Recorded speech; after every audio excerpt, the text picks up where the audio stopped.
Que la bénédiction de Dieu le Père, de Dieu le Fils et de Dieu le Saint-Esprit soit avec vous et avec toute votre famille.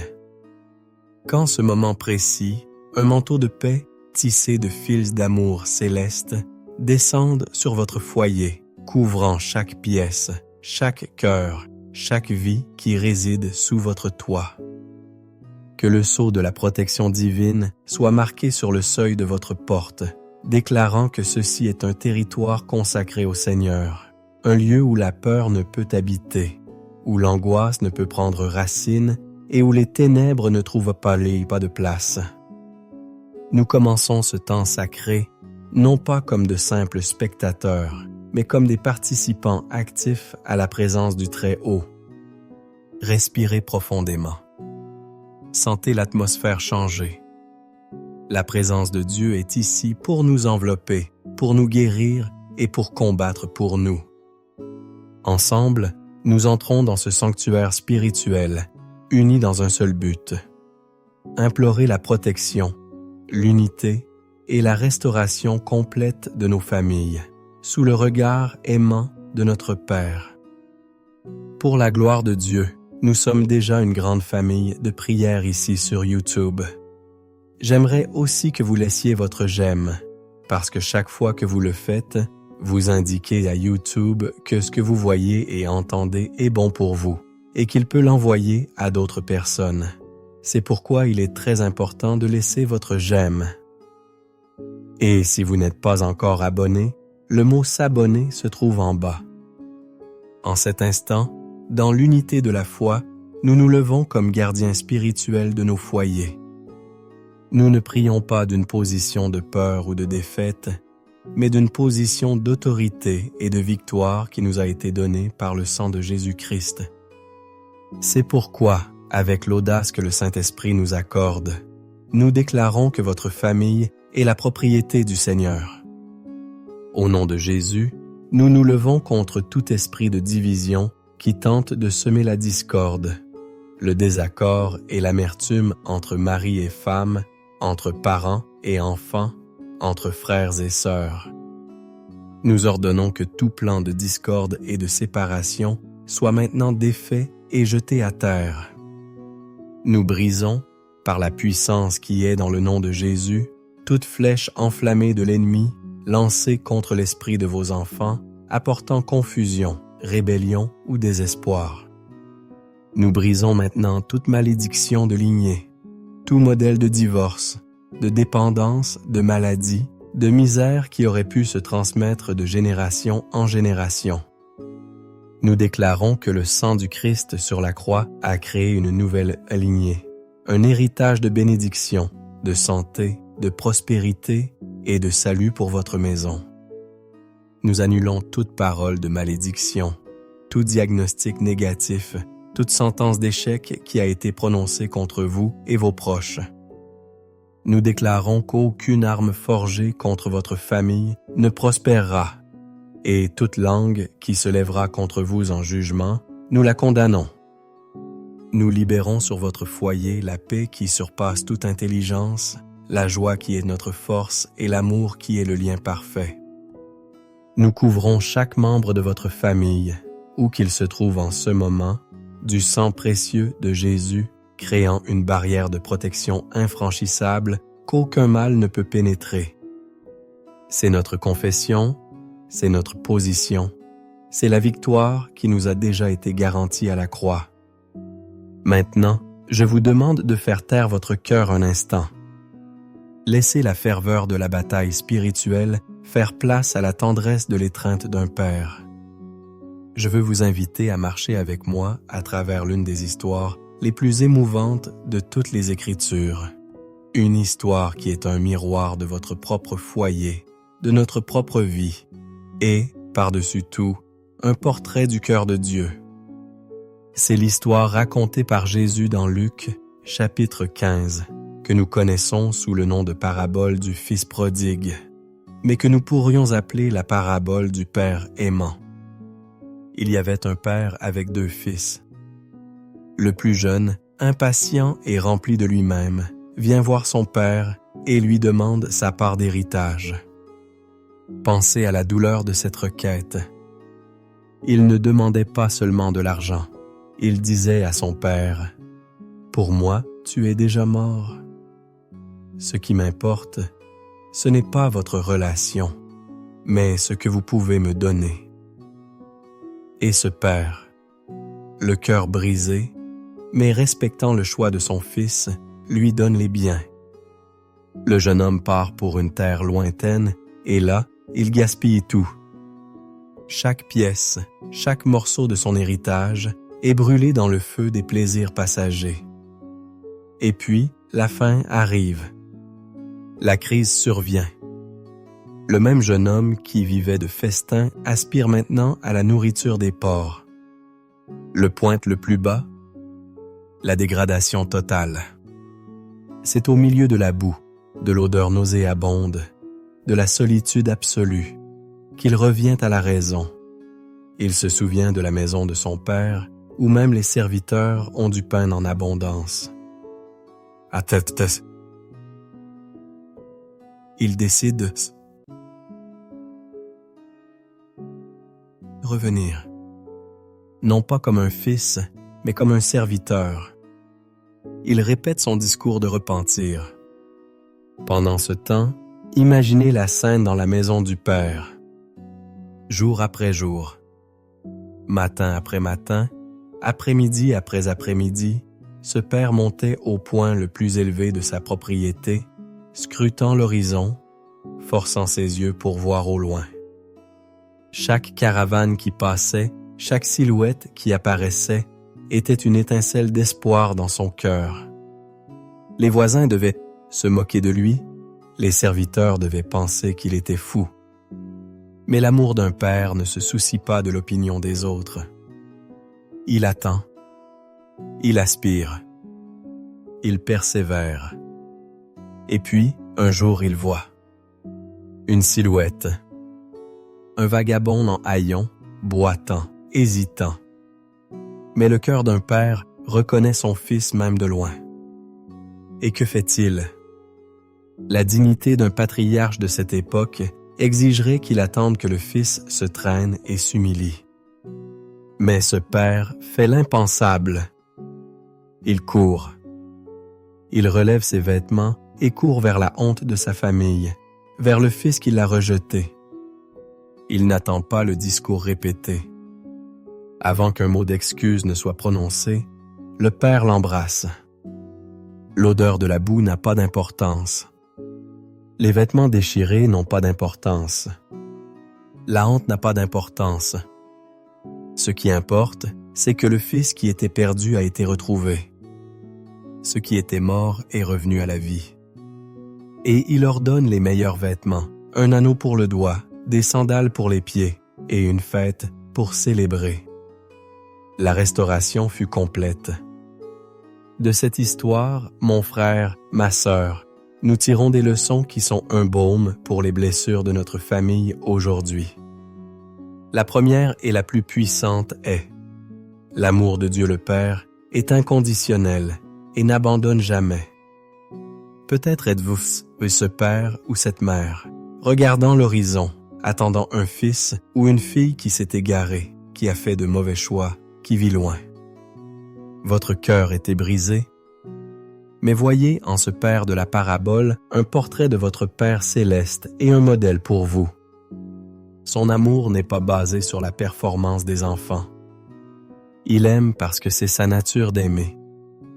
Il continue d'attendre, les bras ouverts, non pas avec une verge de jugement, mais avec un manteau de pardon. N'abandonnez pas la prière, n'abandonnez pas l'amour. L'amour est la force la plus puissante de l'univers pour ramener quelqu'un à la maison. La deuxième leçon est qu'il y a toujours un chemin de retour. Pour vous qui m'écoutez et vous sentez comme le fils prodigue, qui avait peut-être gâché des bénédictions, brisé des relations et vivez aujourd'hui dans la boue du repentir ou de la honte. Écoutez, la maison du Père est ouverte.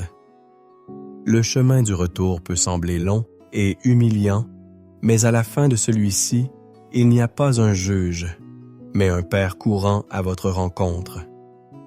Le mensonge de l'ennemi est de dire que vous êtes allé trop loin, que votre erreur est impardonnable. La vérité de l'Évangile est que la grâce de Dieu est plus grande que votre plus grand péché. Le premier pas vers la restauration est de revenir à la raison et de décider de rentrer chez soi.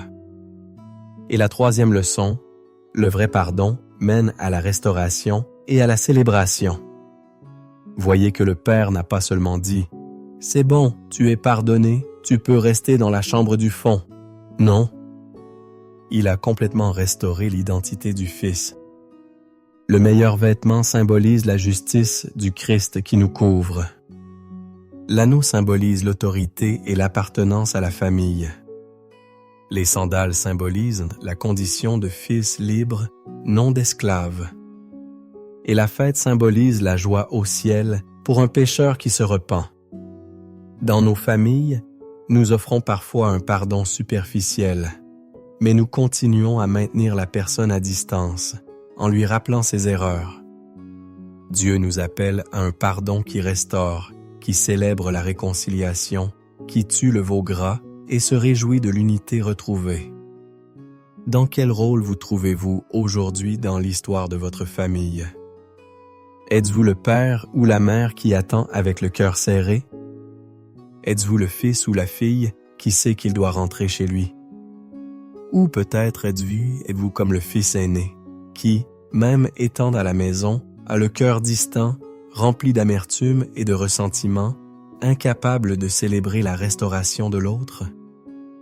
Quel que soit votre rôle, sachez que le protagoniste de cette histoire est l'amour du Père, un amour qui a le pouvoir de guérir toute blessure et de restaurer tout foyer.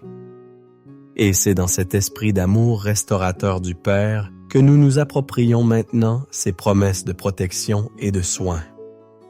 Tout comme ce Père de la parabole a ouvert ses bras pour protéger et accueillir son Fils de retour, notre Père céleste étend sur nous ses promesses infaillibles qui sont notre refuge sûr au milieu des tempêtes de la vie. Les Écritures nous donnent des paroles qui ne sont pas seulement de la poésie, mais des décrets de protection divine sur nous.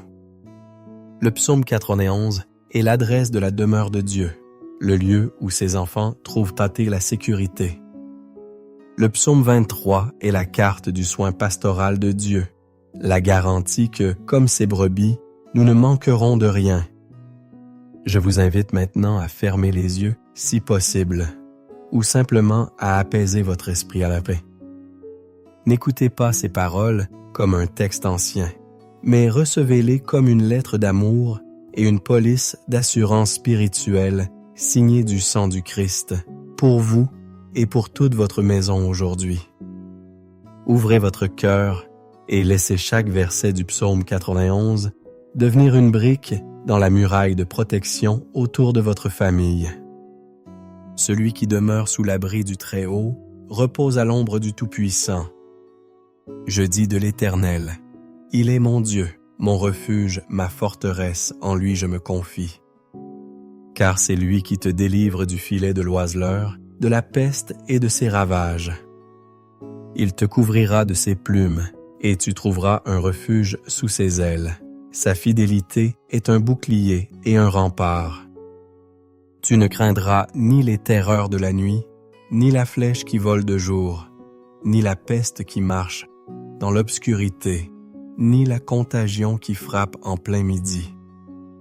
Que 1000 tombent à ton côté et 10 000 à ta droite, tu ne seras pas atteint. De tes yeux seulement tu regarderas et tu verras la rétribution des méchants.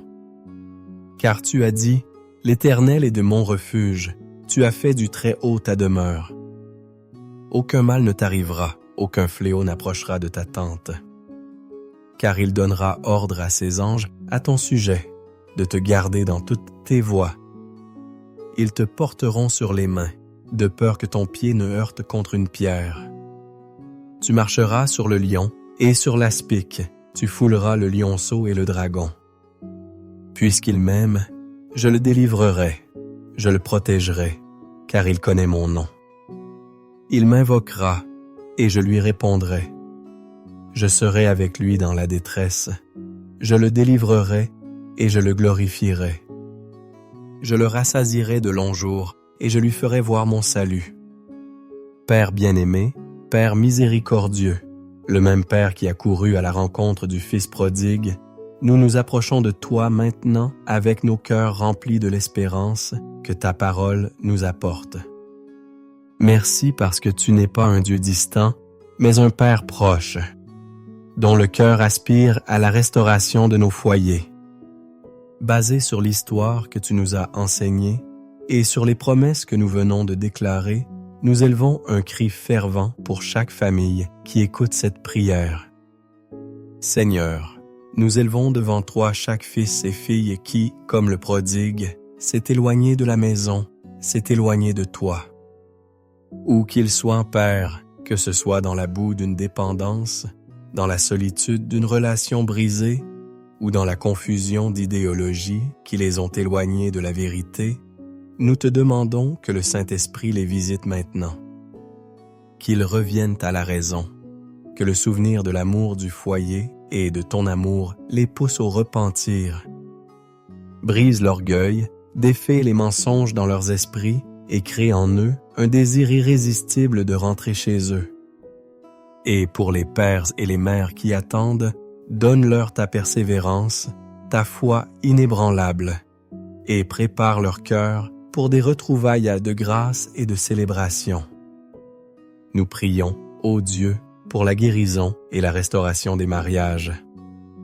Pour chaque couple qui fait face au silence, à l'amertume, à la menace de la séparation, nous demandons, interviens, Seigneur. Brise les murs de ressentiment. Répands le baume de ton pardon sur les blessures. Restaure la communion, l'intimité, le respect et l'amour qui les ont un jour unis. Que chaque mari et chaque femme puissent se voir à travers tes yeux avec grâce et miséricorde, et que leur foyer redevienne un lieu de paix et de partenariat, un reflet de ton amour pour l'Église. Nous prions pour la réconciliation entre les membres de la famille. Là où il y a des querelles entre frères et sœurs à cause d'héritage, d'envie ou de vieilles blessures, nous implorons la paix qui unit. Là où parents et enfants ne se parlent plus à cause de paroles dures et d'attentes frustrées, nous te demandons de créer des ponts de dialogue et de compréhension. Éloigne toute racine d'amertume. Enseigne à chacun à pardonner comme tu nous as pardonné. Que la fête de la réconciliation soit célébrée dans de nombreux foyers cette semaine. Invoquant la promesse du psaume 23, nous déclarons que tu es le berger de chaque famille et qu'ils ne manqueront de rien. Là où il y a des soucis financiers, du chômage, des dettes, nous libérons ta provision surnaturelle. Ouvre les fenêtres des cieux, Seigneur, et répands des bénédictions sans mesure. Multiplie le pain sur leur table, pourvois à chaque besoin, selon tes richesses en gloire. Qu'ils expérimentent ton soin dans chaque détail, sachant que le bon berger guide ses brebis vers des pâturages verdoyants. Et enfin, nous implorons la guérison. Étends ta main puissante sur chaque corps malade au sein de ces familles. Reprends toute maladie, toute douleur, toute infirmité, du sommet de la tête à la plante des pieds. Que la vertu de guérison qui émane de toi traverse chaque foyer maintenant, apportant soulagement, restauration et santé. Guéris aussi les émotions blessées, l'anxiété qui vole le sommeil, la dépression qui éteint les couleurs de la vie. Sois le Jéhovah Rapha, le Seigneur qui guérit dans chaque vie. Nous voulons maintenant unir notre foi. Je vous invite à faire un acte prophétique. Écrivez dans les commentaires le nom de votre famille ou le nom de la personne pour laquelle vous intercédez. En faisant cela, vous les placez devant l'autel du Seigneur et ensemble, comme une armée, nous allons convenir sur la terre pour que cela soit lié dans les cieux, pour la protection totale, l'unité et la restauration de chaque foyer représenté ici. Père, reçois chaque nom qui est écrit, chaque requête silencieuse du cœur. Nous te remettons nos familles en toute confiance, sachant que ce que nous mettons entre tes mains est en sécurité. Scelle cette prière dans le monde spirituel avec ton pouvoir et ton autorité. Nous te remercions, car nous savons que tu agis déjà. Que l'amour du Père qui attend, la grâce du Fils qui restaure et la communion du Saint-Esprit qui unit demeurent sur vous et sur toute votre maison, aujourd'hui et pour toujours. Nous déclarons la victoire, la guérison et la paix sur votre foyer, au nom puissant et inégalable de Jésus-Christ. Amen.